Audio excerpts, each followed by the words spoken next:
Halo, perkenalkan nama saya Andres Nova. Saya dari Etnomusikologi 2018. Pada video ini saya akan menjelaskan atau memberi pendapat tentang dilema rancangan undang-undang hak kekayaan intelektual.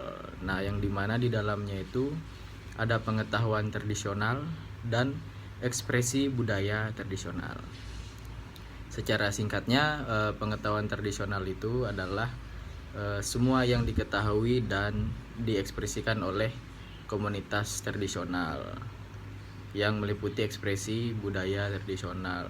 Dan yang kedua, ada ekspresi budaya tradisional, itu hal yang berhubungan tentang semua karya-karya yang berbentuk tradisi tradisional, misalnya seperti musik, tari, ritual, dan kesenian yang lainnya.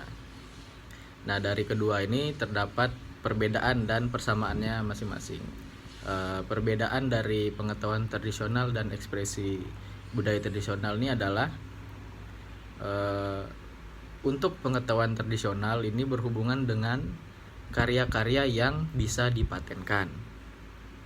Nah, lalu untuk ekspresi budaya tradisional sendiri, ini menunjuk pada karya yang seperti tercangkup di dalam hak cipta atau merek. Nah, lalu persamaannya dari pengetahuan tradisional dan ekspresi budaya tradisional itu adalah kedua ini sama-sama bersifat tradisional, bersifat tradisi. Nah, yang digunakan oleh suatu masyarakat atau suatu kelompok yang diturunkan secara turun-temurun dari generasi ke generasi dan dikembangkan. Lalu untuk perlindungan pengetahuan tradisional itu telah dibentuk WIPO atau World Intellectual Property Organization.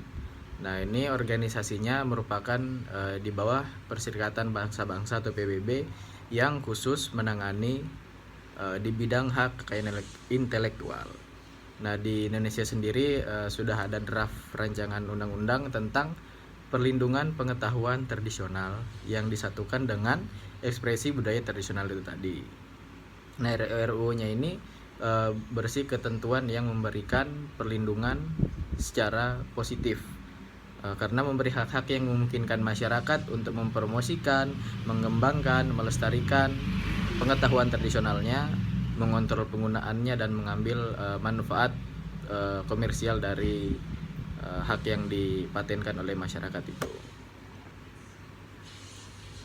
Nah, di samping itu juga Undang-Undang Paten di tahun 2016 berisi beberapa pasal yang secara defensif atau bisa melindungi pengetahuan tradisional itu tadi. Karena ketentuan-ketentuan tersebut itu dapat mencegah terjadinya penyalahgunaan atau pencurian pengetahuan tradisional dengan cara mempatenkannya. Jadi di saat kita mempunyai sesuatu pengetahuan tradisional atau hal semacamnya, itu di saat kita mempatenkannya itu akan dapat melindungi pengetahuan tradisional itu dari pihak-pihak yang ingin menggunakannya secara tidak bertanggung jawab. Lalu untuk hak cipta sendiri di Indonesia itu ada di dalam Undang-Undang Nomor 28 Tahun 2014. Lalu untuk perlindungan hak cipta terhadap pengetahuan tradisional itu ada di pasal 39 Undang-Undang Nomor 28 Tahun 2014 tentang hak cipta atas ekspresi budaya tradisional itu dipegang oleh negara. Nah, walaupun masih banyak kelemahan dan ketidakjelasan atas kebijakan itu, namun ketentuan-ketentuan itu tuh Indonesia mengambil dari langkah negara-negara lain seperti India, Bolivia, dan Peru yang dimana mereka sangat mendukung perlindungan pengetahuan tradisional.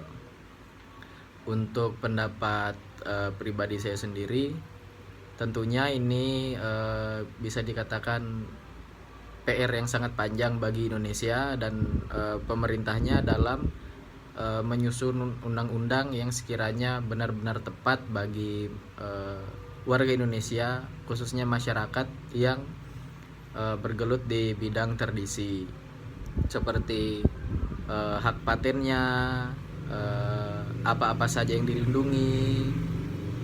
Tentunya ini banyak tugas dan banyak perlu lebih belajar lagi kita mengambil dari negara-negara lain yang sudah menerapkannya, bisa kita menjadikan acuan atau menjadikan sebagai referensi untuk undang-undang di Indonesia sendiri.